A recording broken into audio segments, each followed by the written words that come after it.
The only real difference between him and Basil is that he was small and had a very large hen-pecking wife. So I didn't have any problems with saying what I didn't think was funny. No, I don't believe that. Why does he say that? It was daring, unflinching, and side-splittingly hilarious. A television sitcom so gloriously ridiculous it attained cult status after a mere dozen episodes. Fawlty Towers did not just break rules. It ridiculed them, stomped over them, and then stumbled over them with contempt. But in the middle of all the madness, one very specific scene passed an unwritten border, one that could never be unpassed. So, what was so special about that not-so-famous scene that caused the show's subtle withdrawal?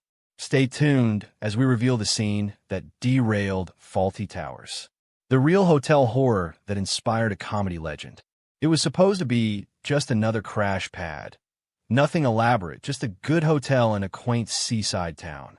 It was 1970, and the Monty Python crew had come to Torquay to film Flying Circus. What they encountered, however, was not only accommodation. It was a bizarre, almost hilarious crash course in how not to operate a hotel. And for John Cleese, the genesis of one of British television's greatest catastrophes, Basil Fawlty. Now envision this. You enter a hotel after a long journey, eager to relax. You're greeted by a man so hostile and suspicious that you begin to wonder if you're being secretly recorded. That was Donald Sinclair, the actual manager of the Gleneagles Hotel, who somehow combined customer service and paranoia. He was not just rude. He was theatrically unpredictable. He treated guests like conquerors and suspected their every action as if each one could be conspiring against him. One moment that left the Pythons in utter amazement. Eric Idle had accidentally left his briefcase in the lobby. Rather than doing what any rational hotelier would, courteously asking who it belonged to, Sinclair jumped to conclusions. In no time at all, he seized the case and hurled it over a garden hedge, believing it to be a bomb. Not exactly a hot welcome, and hardly the sort of security policy that you would associate with a hospitality expert. But that wasn't a one-off. When Terry Gilliam had his knife and fork the wrong way, Sinclair strode over to teach him table manners, as if bad utensil manners were a crime. Guest complaints were treated with contempt. Sinclair resolved nothing but made things worse, getting the atmosphere as comically intolerable as it was true. John Cleese was perplexed and entertained. There was a man so implausibly bad at the job, so inadvertently absurd, that Cleese couldn't help but watch him with a comedian's interest. In Sinclair's catastrophe class in hospitality, there was something strangely genius. Cleese scribbled notes, actual ones. Years on, with co-writer and then-wife Connie Booth, he would transpose all of that lunacy into a character who would make TV history. Basil Fawlty, the utterly dysfunctional hotel manager at the center of Fawlty Towers, was not born of fiction, but of this strange reality. Cleese amplified the quirks, naturally. Basil's tantrums, his perpetual passive-aggressive snipes, and his pitiful inability to cope with stress were ramped up for comedic purposes. But the essence of Basil, his paranoia, social ineptness, and skill at offending everyone, came directly from Sinclair. The series itself ran for just 12 episodes between 1975 and 1979, but it left a mark few sitcoms ever achieve. Every chaotic misunderstanding, every meltdown behind a reception desk, was a tribute to that bewildering experience in Torquay. Ironically, Sinclair never fully grasped that he had inspired the show. He passed away in 1981, apparently unaware that his misguided management style had been immortalized in British comedy. But while Fawlty Towers gained legendary status, the real story behind its origin remains stranger and funnier than fiction. It wasn't crafted in a writer's room out of thin air. It began with a chance encounter in a town no one expected to remember, inside a hotel no one expected to talk about. And the man who inspired it all? He believed he was running a tight ship when, in reality, he was captain of the Titanic of customer service. However, for John Cleese, it was just the start.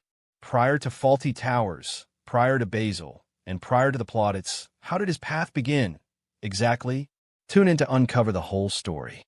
From chaos to Cambridge, the making of John Cleese. Well before the Monty Python craze and Basil Fawlty's hotel catastrophes, John Cleese was meandering through the low-key seaside resort of Weston-super-Mare. He was the solitary child of Reginald Cleese, an insurance agent who hated the family's original last name, Cheese. Believing it much too absurd for an army officer, Reginald officially switched Cheese to Cleese in 1923, a choice that would eventually coincide with the bizarre appeal of his son's comedic legacy. Cleese towered over the other students at school, literally. At age 13, he was already over 6 feet tall, his lanky stature the center of attention before his own wit was. But beneath the gangly height and the school uniform, something more was gestating. His initial schooling at St. Peter's Preparatory School, financed on the basis of a family bequest, sowed 2 crucial seeds: a passion for language and a keen observation of human behavior. He was not merely a bright boy doing well at cricket and boxing. He was already learning the insanities of life, unbeknownst to him. The classroom itself, though, wasn't sufficient to stifle his curiosity. A statue joke during his school days at Clifton College foreshadowed the sort of humor Cleese would later master: dry, visual, and strangely cerebral. He decorated footprints from a Field Marshal Haig statue, as if it had strayed to the bathroom. Childish pranks, maybe, but even then, it was telling through farce. But not everything was funny. When Cleese learned, at 17, that he had been overlooked for a house prefect role in favor of others despite his scholarly achievements, it left its mark. As he himself put it, it altered his perception of fairness and respect, one that would resonate in the satirical prism by which he eventually critiqued authorities and institutions. With places at university threatened by the abolition of national service, Cleese was forced to put his ambition of going to Cambridge on hold. Instead, he went back to his former prep school, this time not as a pupil, but as a teacher of English, history, Latin, and science. Ironically, the Latin classes he taught so many years ago would resurface in Life of Brian, when Cleese's character correctly alters the grammar of anti-Roman slogans.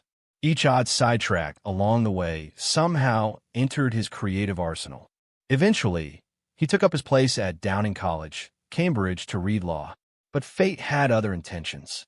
At a student fair, the Footlights Theater Club approached him and asked if he sang or danced. "No," said Cleese, adding that if there was anything more dreadful than his dancing, it was his singing.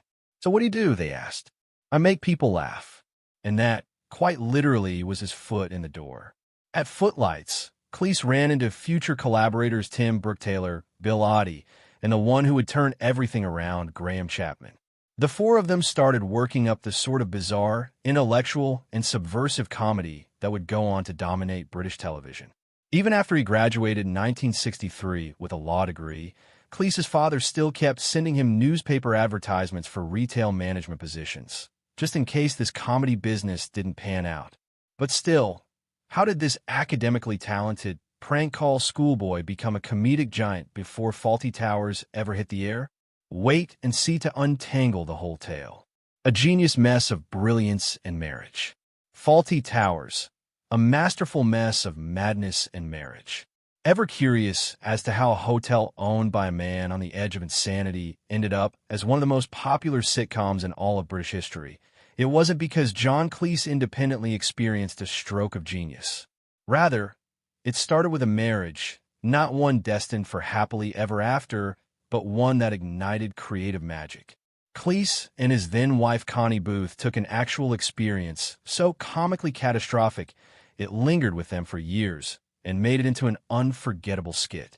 It began during an infamous stay at the Gleneagles Hotel in Torquay, where Cleese encountered the hotel manager so ludicrously rude and inept that it could have been a satire. Most would have simply posted a bad review, but Cleese and Booth noticed something else: comedy gold. The notion of a short-tempered hotel owner embroiled in anarchy would not go away, and before long, the seeds of Fawlty Towers were sown. But instead of simply creating a program about a grumpy innkeeper, the pair honed each second with wit, bewilderment, and characters so outlandish, they somehow did not feel unreal. When the show initially premiered on BBC in 1975, it didn't necessarily win over the critics. One labeled it a disaster, befuddled by its rapid-fire humor and absurd situations. But the public? They got it. Audiences immediately resonated with Basil Fawlty's frantic energy, Cleese's towering mass of nerves and rage, along with the quick-witted Sybil, the perpetually level-headed Polly, and hapless Manuel, who took every miscommunication and turned it into a combustible shambles. What made the show shine wasn't merely the slapstick disorder, but also the heightened timing and farcical tension in each episode. Every episode was a bomb of confusion, pride, and barely contained hysteria. Ironically enough, for such an iconic series, the BBC almost axed it after only 6 episodes. Reruns and increasing word of mouth, however, convinced executives otherwise. For years later, in 1979, a second and last series of episodes was produced. 12 had ever been produced, but those 12 entries cemented the show's status in TV annals. In the background, however, the tale was less optimistic. By the time they were filming the second series, Cleese and Booth had divorced. Despite that, they continued as partners in creative endeavors, refusing to leave things unfinished. It was the final time that they worked together, but their last performance was anything but acrimonious. They closed the curtain on Fawlty Towers in style together, their artistic chemistry intact even if their marriage wasn't. To this day, decades on, the show's comedy remains fresh. It's quoted, analyzed, and still viewed by new audiences who can't help but laugh at Basil's mounting rage or Manuel's bemused perplexity. Fawlty Towers demonstrated that anarchy, particularly the anarchy of two individuals attempting to make disaster become comedy, could be ageless. In some way, under that mix of embarrassing hotel staff, frazzled wires, and unadulterated farce, Cleese and Booth somehow provided the world with a sitcom that never checked out. The brilliance of Fawlty Towers. The lasting genius of Fawlty Towers. Even though only 12 episodes were ever produced, Fawlty Towers etched a legacy much bigger than its brief duration, and it is here that its sorcery never dwindles. When Fawlty Towers first aired in 1975, the reaction from TV critics was one of confusion rather than delight. Some condemned the series as disorganized and incomprehensible, failing to understand that the chaos was all part of the design. But while critics stood back, viewers locked in. They didn't only do it, their appetite for it couldn't be satiated. There was something nearly agonizingly familiar about seeing Basil Fawlty stumble through every day, certain he was calling the shots when the world just had other ideas. John Cleese's execution of Basil wasn't only humorous, it was a lesson in near-constant fury and misplaced drive. Basil was not evil or sadistic by nature. He was merely stuck in a fantasy of elegance he could never fully achieve.